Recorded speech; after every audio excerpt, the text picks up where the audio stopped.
आज के हमारे प्रमुख अतिथि महोदय भूतपूर्व राष्ट्रपति जी आदरणीय रामनाथ जी कोविंद,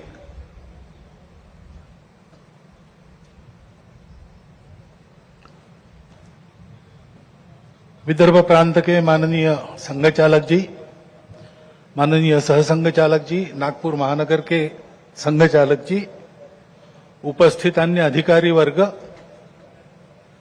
परम श्रद्धेय संतवृंद, आत्मीय स्वयंसेवक बंधु, नागरिक सज्जन एवं माता भगिनी, यह वर्ष श्री गुरु तेग बहादुर जी के बलिदान का 350वां वर्ष इस नाते और संपन्न होगा। हिंद की चादर बनकर जिन्होंने अत्याचार, अन्याय और सांप्रदायिक भेदभाव से समाज के मुक्ति के लिए अपना सर्वोच्च बलिदान दिया, समाज की रक्षा की, ऐसी एक विभूति, उसका स्मरण इस वर्ष होगा। आज 2 अक्टूबर है, इसलिए स्वर्गीय महात्मा गांधी जी की भी जयंती है। अपने स्वातंत्र्य की लड़ाई में उनका योगदान तो अविस्मरणीय है, परंतु स्वतंत्रता के बाद भारत कैसा हो, भारत का जीवन किस प्रकार के तंत्र से चले, उसके बारे में विचार देने वाले हमारे जो उस समय के दार्शनिक नेता थे, उनमें उनका स्थान अग्रणी है। हिंद स्वराज में उन्होंने वह चित्र का रेखांकन किया है और सादगी, विनम्रता और प्रामाणिकता के प्रतीक, और जिन्होंने देश के लिए अपने प्राण अर्पण किए, ऐसे स्वर्गीय लाल बहादुर शास्त्री जी, उनकी भी आज जयंती है।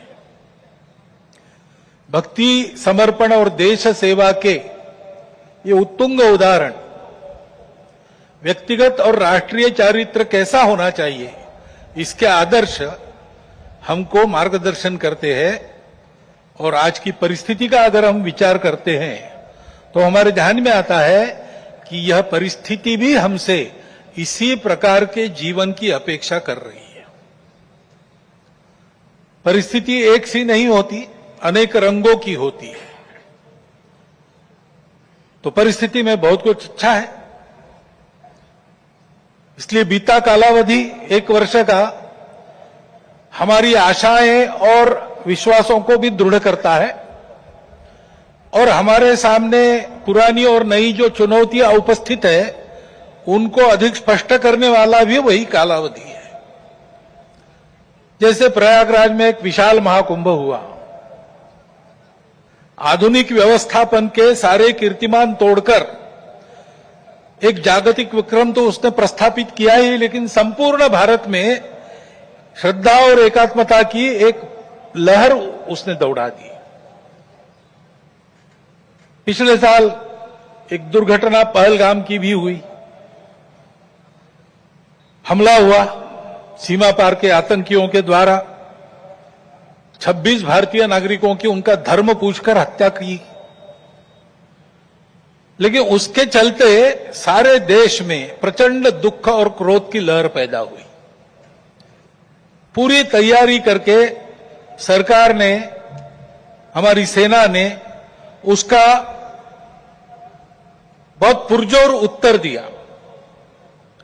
सारे प्रकरण में हमारी नेतृत्व की दृढ़ता, हमारी सेना का शौर्य, कौशल्य और समाज की एकता और दृढ़ता का एक उत्तम चित्र प्रस्थापित हुआ।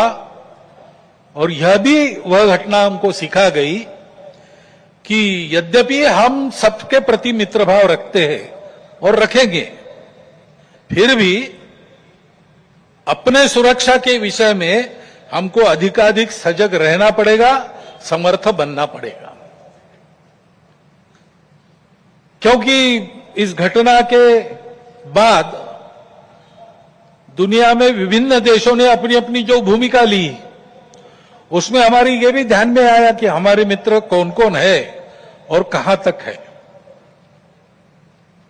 देश के अंदर भी अशांति फैलाने वाले असंवैधानिक उग्रवादी या संविधान विरोधी कहिए उग्रवादी नक्सली आंदोलन पर शासन और प्रशासन की दृढ़ कार्रवाई भी हुई और उनके अनुभव से उनके विचारधारा का खोखलापन और उनकी क्रूरता का अनुभव होने के कारण समाज भी उनसे मोहभंग होकर विमुख हो गया। लेकिन उनका नियंत्रण तो हो जाएगा, परंतु अब ये उस क्षेत्र में एक बड़ी जो बाधा थी वो दूर होने के बाद उस क्षेत्र में न्याय की स्थापना हो, विकास वहां तक पहुंचे, सद्भावना, संवेदना और सामरस्य वहां स्थापित हो, इसके लिए समाज की भी और शासन प्रशासन की भी योजनाएं चलनी पड़ेगी, क्योंकि इनका अभाव ही ऐसे उग्रवादी ताकतों के पनपने का कारण बनता है। इससे त्रस्त मनुष्य दूसरा कुछ उपाय दिखता नहीं, इसलिए निराश होकर उनको प्रश्रय देता है। ये न हो इसलिए ऐसी योजनाओं की आवश्यकता है। आर्थिक क्षेत्र में भी हम आगे बढ़ रहे हैं। ऐसा जो प्रचलित परिमाण है दुनिया के, उसके आधार पर कहा जा सकता है हमारा देश आर्थिक क्षेत्र में आगे बढ़े, इसलिए आर्थिक जगत के हमारे उद्योगी बंधु, विशेषकर तरुण उद्योजक, इनमें एक मादा भी दिखता है, उत्साह भी दिखता है, इच्छा आकांक्षा भी दिखती है। परंतु ये जो प्रचलित अर्थ प्रणाली है सारी दुनिया में वही है, तो सारी दुनिया के अनुभव में उसके कुछ दोष भी आ रहे हैं। विकास के इस प्रकार के पद्धति से अमीरी और गरीबी का अंतर बढ़ता है। आर्थिक सामर्थ्य कुछ चंद हाथों में एकत्रित होता है। शोषण करने के लिए एक नया सुरक्षित तंत्र इसमें से खड़ा हो सकता है, चिंता नहीं की तो।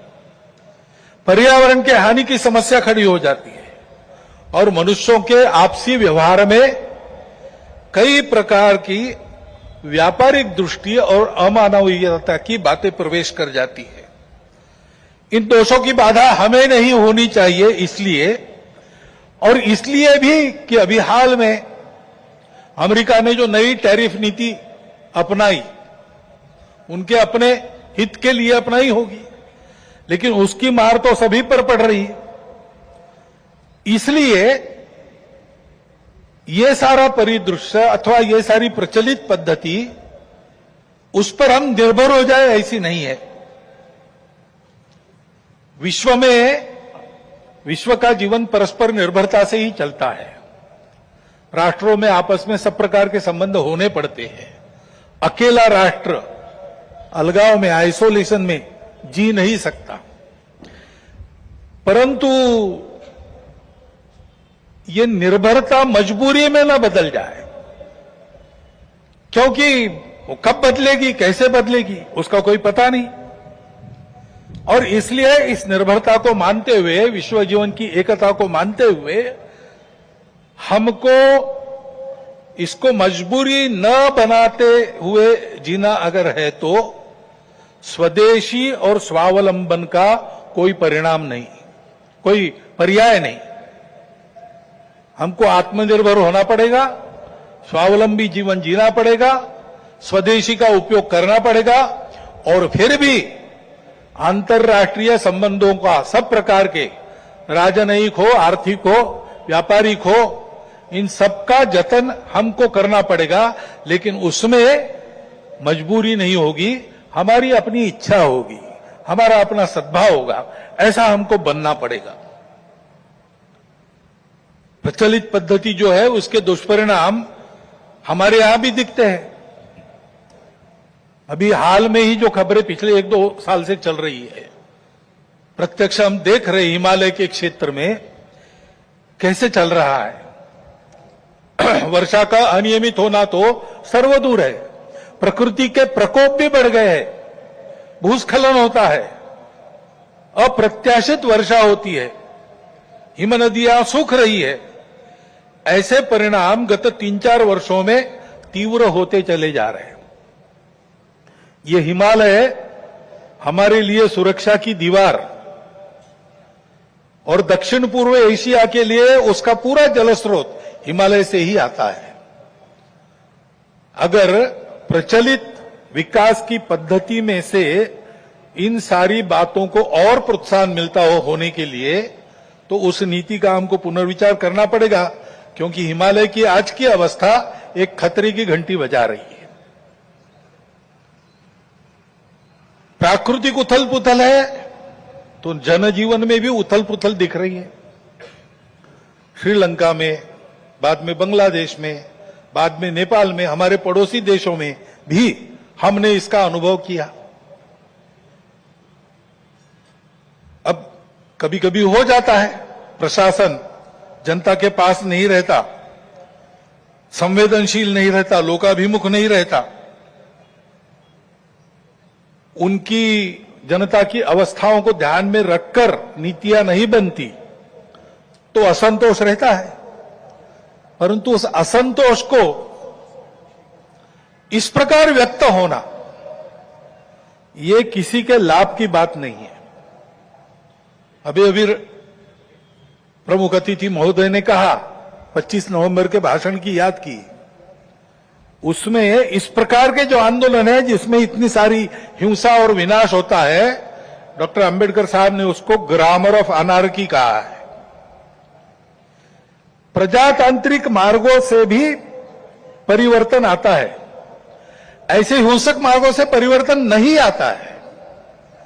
एक उथल पुथल हो जाती है लेकिन स्थिति यथावत रहती है। पूरे दुनिया का अभी तक का इतिहास देख लीजिए, जब से ये उथल पुथल वाली तथाकथित रिवॉल्यूशंस, क्रांतियां आई, किसी क्रांति ने अपने उद्दिष्ट को प्राप्त नहीं किया। राजा के खिलाफ फ्रांस की राज्य क्रांति हुई, उसका परिणाम क्या हुआ? नेपोलियन बादशाह बन गया, वही राजतंत्र कायम रहा। इतनी सारी तथाकथित साम्यवादी क्रांतियां हुई, सब साम्यवादी देश आज पूंजीवादी तंत्र पर चल रहे हैं, जिसके खिलाफ क्रांति हुई। ऐसे हिंसक परिवर्तनों से उद्देश्य नहीं प्राप्त होता है, उल्टा इस अराजकता की स्थिति में देश के बाहर की स्वार्थी ताकतों को अपने खेल खेलने का मौका मिलता है। और इसलिए हमारे पड़ोसी देशों में जो उथल पुथल हो रही, ये हमारे ही देश है, वे हमसे दूर नहीं है। कुछ वर्ष पूर्व भारत ही थे, हमारे अपने हैं। उनमें इस प्रकार की अस्थिरता उत्पन्न होना, ये हमारे लिए, हम केवल उनके पड़ोसी है इसलिए नहीं, वो सब हमारे अपने देश है, इसलिए चिंता का विषय है। हितरक्षण से भी ज्यादा ये जो हमारा आत्मीयता का संबंध है, अपनेपन का संबंध है, उसके चलते ये चिंता होती है। परिस्थितियां ऐसी है, जैसा मैंने कहा, दोनों प्रकार है। सुखदायक रूप बहुत दिखता है, सुख सुविधा बढ़ी, मनुष्य के ज्ञान की, विज्ञान की प्रगति हुई, व्यवस्थाएं आरामदायक बनी, राष्ट्र पास आए, माध्यमों के जरिए भी और आर्थिक लेन देन के जरिए भी। परंतु इस परिवर्तन की, विज्ञान और तकनीकी की गति इतनी ज्यादा है कि मनुष्यों की गति का बदलने की और उसका तालमेल नहीं बैठ रहा है। इसलिए भी मनुष्य जीवन में कई प्रकार की समस्याएं, युद्ध, अन्य छोटे बड़े कलह, ये तो सब चल ही रहे। प्रकृति के उग्र प्रकोप को हम अनुभव कर रहे हैं, लेकिन परिवारों में भी टूटन आ रही है। नागरिक जीवन में बढ़ता हुआ अनाचार, अत्याचार दिखाई देता है। इसके शमन के, इसके उपाय चलते हैं, प्रयास हुए हैं, परंतु इसका पूर्ण निदान होने में वो असफल हो गए। और उसके ऊपर अस्वस्थता, कलह, हिंसा को बढ़ाते हुए विश्व में सब प्रकार की परंपरा मांगल्य, संस्कृति, श्रद्धा, इसका संपूर्ण विनाश ही आगे परिवर्तन लाएगा। ऐसी उल्टी विचारधारा, विपरीत विचारधारा और घातक विचारधारा लेकर चलने वाला एक नया पंथ उदय में आया। बहुत पहले आया, आजकल वो भारत में भी अपने हाथ पैर फैलाने की कोशिश कर रहा है। सभी देशों में उसके कारण जो समाज जीवन की अस्त व्यस्त अवस्था हुई है और एक तरह से अराजकता की ओर सारा समाज बढ़ रहा है, ऐसी संभावना दिखती है। उसका अनुभव सब देशों में हो रहा है और इसलिए इन सारी परिस्थितियों को लेकर विश्व जब पुनर्चिंतन करता है तो वो भारत की ओर अपेक्षा से देखता है। भारत इसका कोई उपाय निकाले, ऐसे विश्व में भी अपेक्षा है। और सौभाग्य से भारत में एक आशा की किरण ये दिखाई देती है कि नई पीढ़ी में देशभक्ति की भावना, अपने संस्कृति के प्रति आस्था और विश्वास का प्रमाण निरंतर बढ़ा है। संघ के स्वयंसेवकों सहित समाज के व्यक्ति और समाज की संस्थाएं अभावग्रस्त वर्गों की निस्वार्थ सेवा करने के लिए अधिकाधिक आगे आ रहे हैं। समाज स्वयं को सक्षम अनुभव करता है और इसलिए कई बातों में सरकार के पहले पहल करके अपने सामने की समस्याओं का खुद ही निदान करने में यशस्वी हो रहा है। यह भी एक अच्छा लक्षण है और इसलिए ऐसे सब कार्यों में समाज का सहयोग संघ भी अनुभव करता है, अन्य ऐसे काम करने वाले संगठन और व्यक्ति भी अनुभव करते हैं। प्रत्यक्ष सहयोग और सहभाग, इसकी इच्छा समाज में बढ़ रही है और बुद्धिजीवियों में भी अपने देश के हमारा कोई स्वतंत्र अलग ऐसा कोई प्रतिमान, ऐसा कोई मॉडल हो सकता है क्या, इसकी खोज करनी चाहिए, ऐसा चिंतन बढ़ रहा है। क्योंकि भारतीय चिंतन दृष्टि एक विशेष है। हमारे प्रमुख अतिथि महोदय ने जितने नाम लिए उन सहित स्वामी विवेकानंद से लेकर तो महात्मा गांधी जी, दीनदयाल उपाध्याय, राम मनोहर लोहिया जी तक, इन सब लोगों ने इस प्रकार का एक दृष्टि को, इस प्रकार की दृष्टि को सामने रखते हुए कुछ चिंतन दिया है। उसकी तफसील उसके अलग अलग होंगे, परंतु उसकी दिशा एक ही है। आधुनिक विश्व के पास जो दृष्टि है वो गलत नहीं है, लेकिन अधूरी अवश्य है। मानव का भौतिक विकास होता है, नैतिक विकास की ओर ध्यान नहीं रहता है। विकास होता है, पर्यावरण की ओर ध्यान नहीं रहता। विकास होता है, कुछ लोगों का होता है, कुछ का नहीं होता। आज अमेरिका का जीवन विकसित माना जाता है, उसको आदर्श मानकर हम चले भारत के लोग, और हमने चाहा कि भारत अमेरिका जैसा जीवन जिए। तो कुछ अभ्यासक कहते हैं हिसाब करके ऐसा जीवन जीने के लिए और 5 पृथ्वियों की आवश्यकता लगेगी। ये विकास कैसे होगा? ये हो नहीं सकता। प्रगति के साथ साथ इसी के कारण नई नई समस्याओं को हम झेल रहे, जो प्राण संकट बन रही है। दृष्टि का अधूरापन ही इसके लिए कारण है। हमारी दृष्टि है, हमारी दृष्टि भौतिक विकास के साथ साथ मन, बुद्धि और आध्यात्मिकता का विकास कर सकती है, करती है। व्यक्ति के साथ साथ मानव समूह और सृष्टि का भी विकास साधने वाली हमारी दृष्टि है। मनुष्य की आवश्यकताओं, इच्छाओं के अनुरूप आर्थिक स्थिति, इच्छा पूर्ति हो सबकी, ऐसी व्यवस्था, उसके साथ साथ ही समूह के प्रति और सृष्टि के प्रति कर्तव्य बुद्धि और अपनेपन का साक्षात्कार व्यक्तियों में जगाने की शक्ति हमारी इस दृष्टि में है।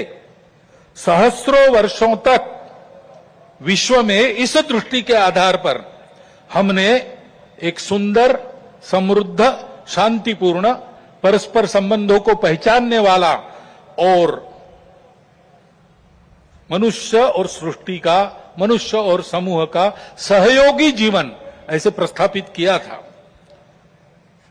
आज विश्व के आवश्यकताओं की पूर्ति करते हुए उनकी समस्याओं का निराश करने का शाश्वत निदान देने वाली एक नई रचना को विश्व आवश्यक मान रहा है, भारत से अपेक्षा कर रहे हैं और नियति शायद यही कार्य हम भारतवासियों से चाहती है कि हम अपने उदाहरण से विश्व को एक नया ऐसा रास्ता दें। संघ 100 साल से ये सारा चिंतन, इन सब महापुरुषों का चिंतन लेकर, संघ का चिंतन नया नहीं है, वो अपनी दृष्टि के आधार पर अपने यहां परंपरा से चलने वाला आज तक आया हुआ यहां तक चिंतन है। उस चिंतन को लेकर संघ 100 साल से काम कर रहा है। समाज जीवन के विभिन्न आयामों में, संगठनों में, संस्थाओं में, स्थानीय स्तर पर भी, व्यक्तिगत पहल से भी स्वयंसेवक सक्रिय है। समाज जीवन में सक्रिय ऐसे अनेक सज्जनों के साथ भी सहयोग और संवाद स्वयंसेवकों का चलते रहता है। इन सबका जो संकलित अनुभव है उसके आधार पर संघ का कुछ चिंतन है। वो चिंतन आज के कार्यक्रम में आपके सामने रखना, ये मेरे भाषण का प्रमुख उद्देश्य है। पहली बात है कि विश्व की व्यवस्था में परिवर्तन तो आवश्यक है, विनाश टालना है तो अनिवार्य है, परंतु हम एक विपरीत व्यवस्था में इतने आगे बढ़ गए, सारी दुनिया आगे चली गई, हम भी आगे चले गए। अब एकदम अगर पीछे मुड़ेंगे तो गाड़ी उलट जाएगी। इसलिए इस गति से आगे बढ़ते बढ़ते हुए धीरे धीरे छोटे छोटे कदमों से हमको मुड़ना पड़ेगा, एक लंबा मोड़ लेके पीछे आना पड़ेगा।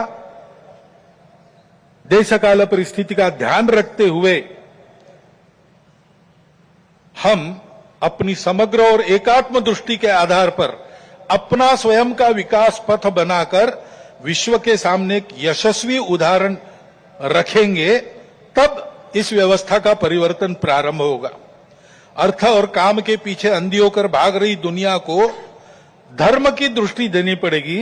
वो धर्म पूजा नहीं है, वर्शिप्स नहीं है, वो धर्म खान पान रीति रिवाज नहीं है, वो धर्म इसके परे सबको जोड़ने वाला, सबको उन्नत करने वाला, सबको साथ लेकर चलने वाला, प्रजा की सृष्टि की धारणा करने वाला धर्म है। उस धर्म का मार्ग हमको अपने उदाहरण से विश्व को देना पड़ेगा। भारतवर्ष को ऐसा होना ही पड़ेगा, ऐसे संघ मानता है 100 साल के अनुभव के बाद।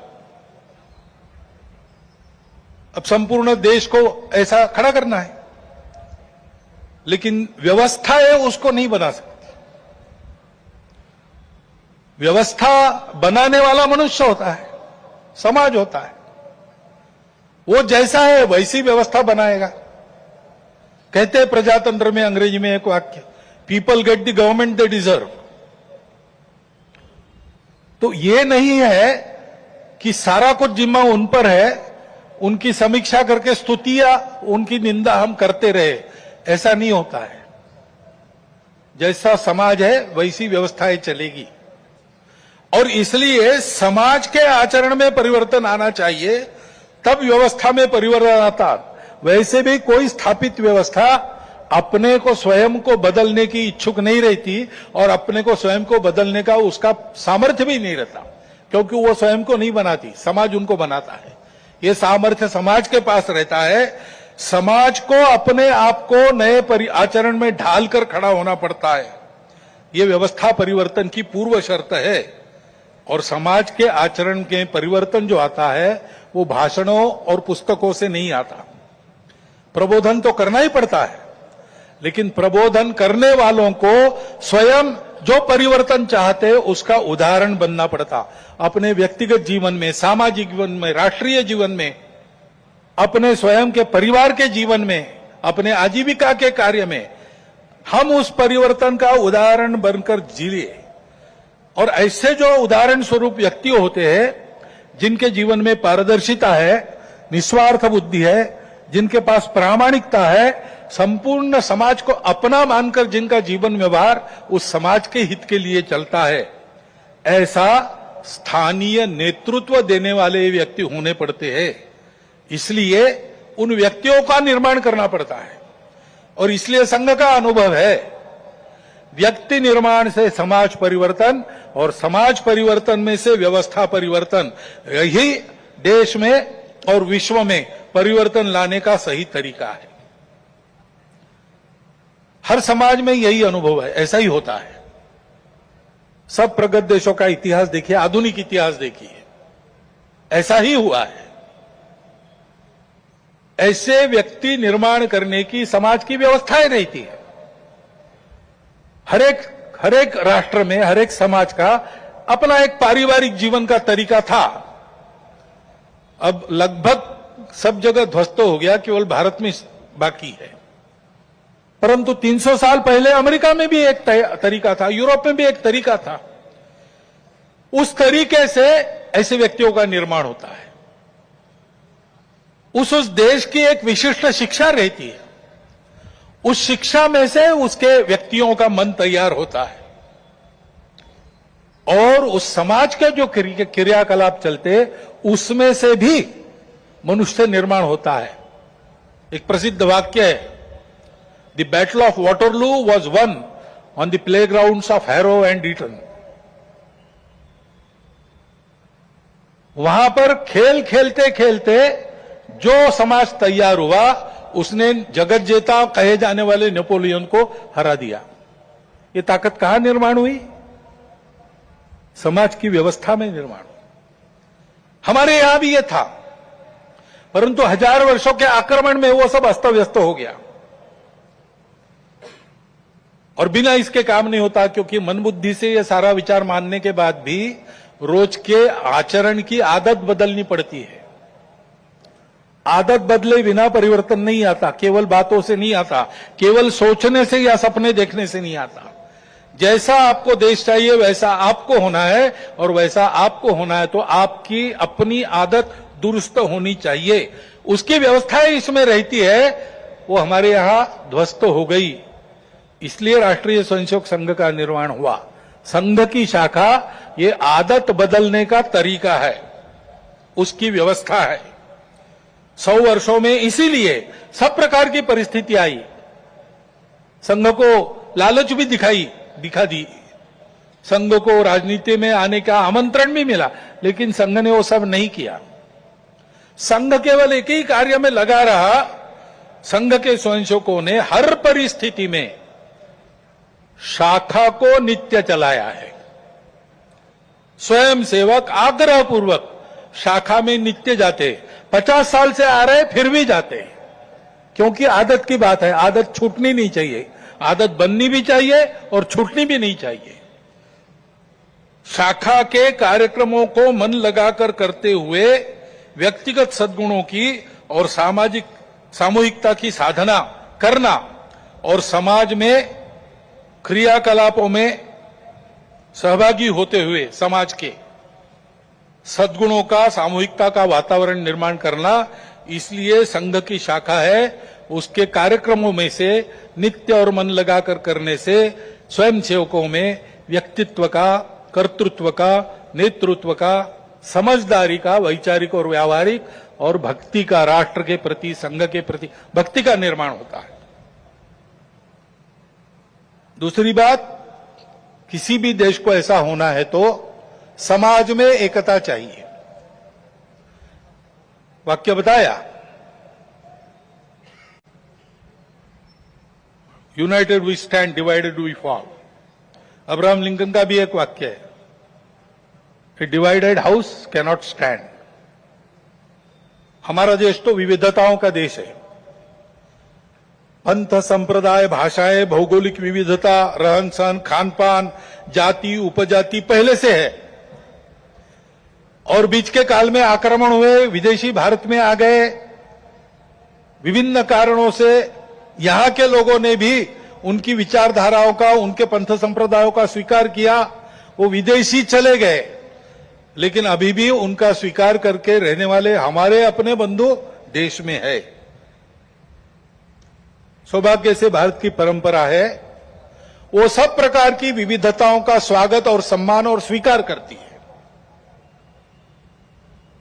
ये हमारी परंपरा है। और इसलिए यद्यपि बाहर से विचारधारा आई होगी, हम उनको पराया नहीं मानते, अलगाव से नहीं देखते। हम सबकी विशिष्टताओं को, दुनिया में सभी विशिष्टताओं को मानते हैं, उनको स्वीकार करते हैं, उनको भी हमारी अपनी विशिष्टता है उसके दर्जे का ही मानते हैं, सम्मान देते हैं। वो विशिष्टताएं भेद का कारण नहीं बनती, इसको हम देखना चाहिए। आज अपने देश में इन विविधताओं को भेदों में उभारने की कोशिश चल रही है। ये विविधताएं भेद का कारण नहीं बननी चाहिए। अपनी सब विशिष्टताएं अपने अपनी जगह ठीक भी है, परंतु ये सब होने के बाद भी हम एक बड़े समाज के अंग है। समाज, देश, संस्कृति और राष्ट्र के नाते हम एक ही है, हम अलग नहीं है, हम विविध भी नहीं है।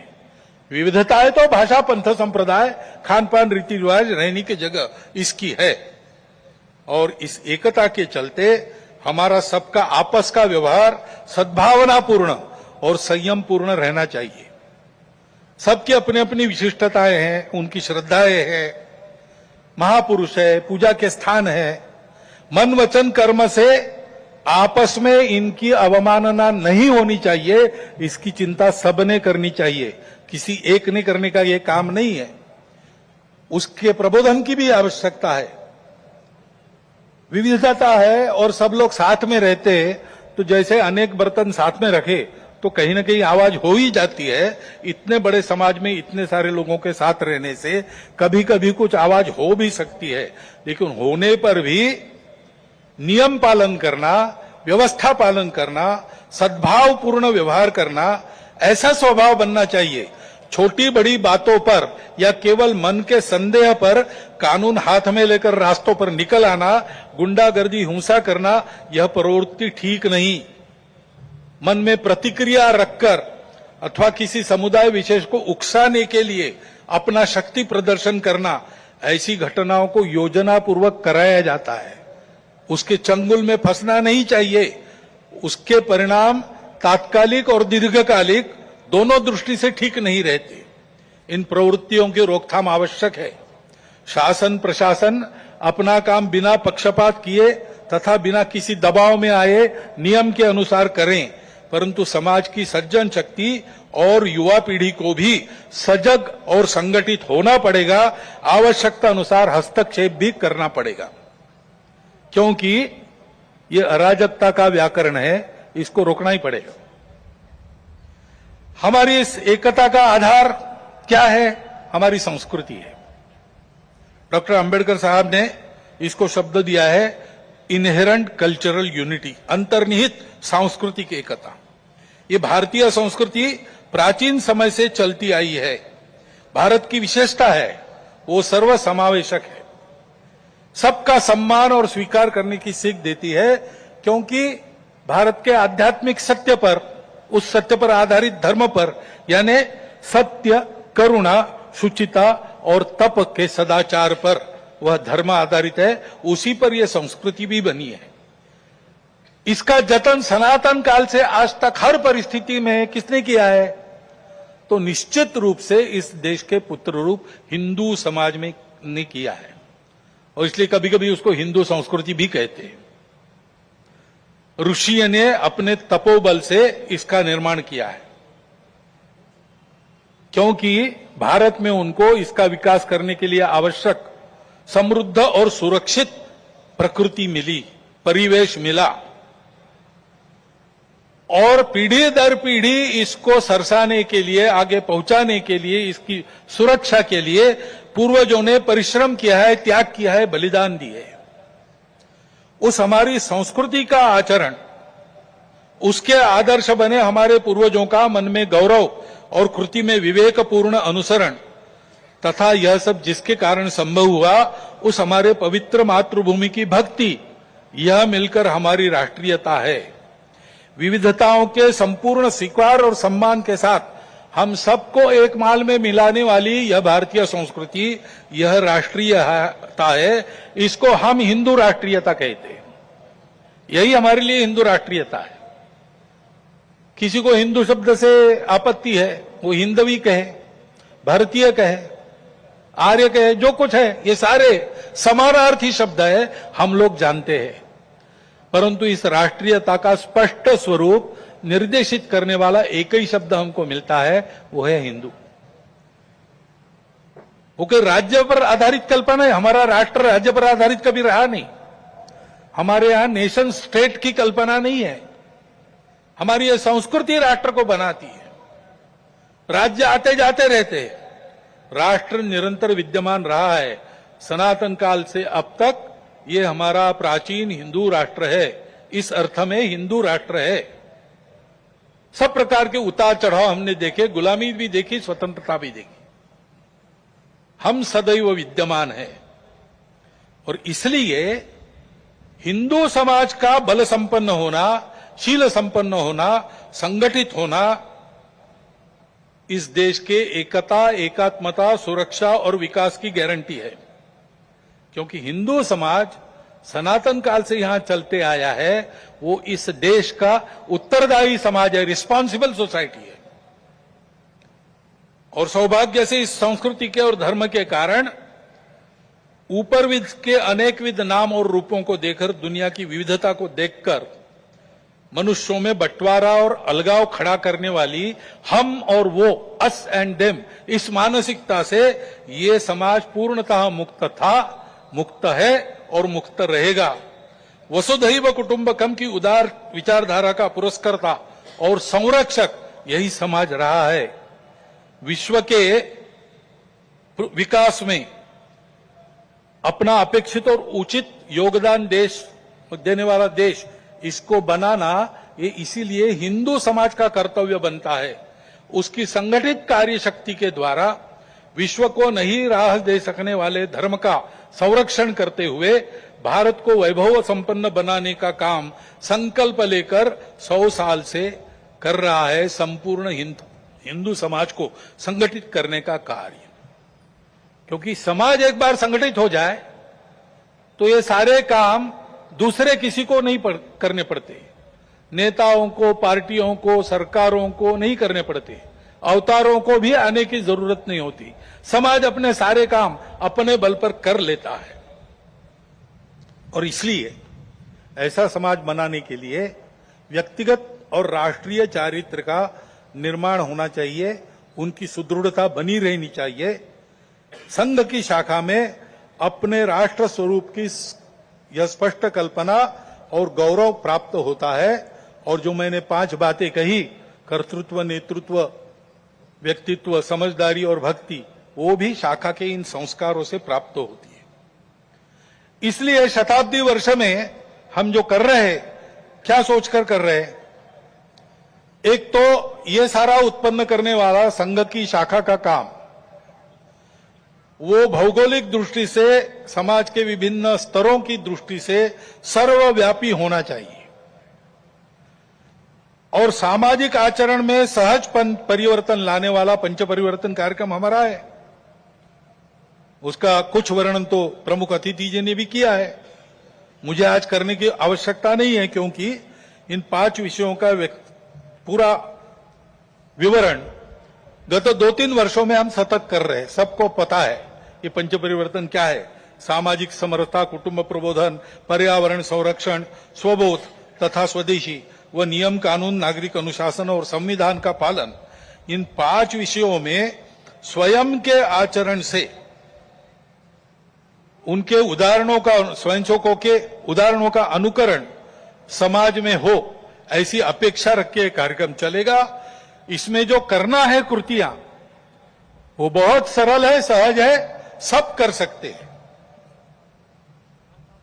और ये करने वाले केवल हम नहीं हैं, पहले से भी इस प्रकार के कार्यक्रम करने वाले अनेक व्यक्ति और अनेक संगठन समाज में है। उन सब के साथ हमारा सहयोग, समन्वय कुछ शुरू हो गया है, कुछ साधा जाएगा। सबको सहयोग रहेगा, सबके साथ समन्वय रहेगा। इसके आधार पर जो परिवर्तन आएगा समाज में, उससे भारतवर्ष खड़ा होगा। भारत का यही भूमिका भारत की रही है विश्व के इतिहास में। समय समय पर विश्व का खोया हुआ संतुलन वापस लाने वाला, विश्व के जीवन में संयम और मर्यादा का भान उत्पन्न करने वाला विश्व धर्म देना, कुछ वैश्विक मूल्यों के आधार पर अपने अपने देश की प्रकृति के अनुसार ये सारा योगदान हो, इस प्रकार का अपना अपना राष्ट्र खड़ा करना, ऐसा ये विश्व धर्म देना, ये भारत की भूमिका रही है। हमारे स्वातंत्र संग्राम तथा राष्ट्रीय नवोत्थान में पुरोधाओं के सामने स्वतंत्र होने के बाद भारत की समृद्धि और क्षमताओं के विकास का परिणाम क्या होगा, इसका जो चित्र था वो यही था। हमारे बंगाल प्रांत के माननीय संघचालक थे स्वर्गीय केशव चंद्र चक्रवर्ती, उत्तम कवि थे। उन्होंने इस बात को अपने एक कविता में बड़े सुंदर शब्दों में व्यक्त किया है। बाली सिंघोल जबोद्वीपे प्रांतार माझे ओठे, कोतो माठ कोतो मंदिर कोतो प्रस्तारे फूल फोटे, तादेर मुखेर मधुमय बानी, शुने थेमे जाए सब हानाहानी, अभ्युदयर सभ्यता जागे विश्वेर घरे घरे। सिंहल और जावा द्वीप तक भारतीय संस्कृति का प्रभाव फैला हुआ था। जगह जगह मठ मंदिर थे जहां जीवन की सुगंध फूलों से बिखरती थी। भारत की मधुर और ज्ञानवाणी सुनकर अन्य देशों में भी वैरभाव और अशांति समाप्ति होती थी और अभ्युदय की यानी सबके उदय की सभ्यता जागती थी। आइए भारत का यही आत्मस्वरूप आज की देशकाल परिस्थिति से सुसंगत शैली में फिर से विश्व में खड़ा करना है। पूर्वज प्रदत्त इस कर्तव्य को और विश्व की आज की इस अनिवार्य आवश्यकता को पूर्ण करने के लिए हम सब मिलकर साथ चलकर अपने कर्तव्य पथ पर अग्रसर होने के लिए आज की विजयादशमी के मुहूर्त पर सीमोल्लंघन को संपन्न करें। भारत माता की जय।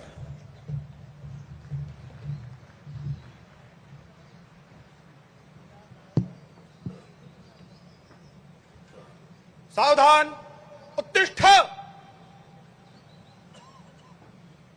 भुज दंड।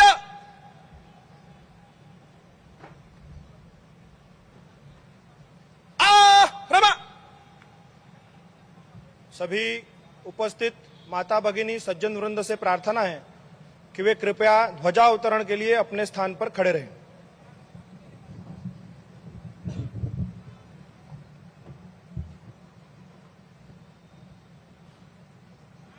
संघ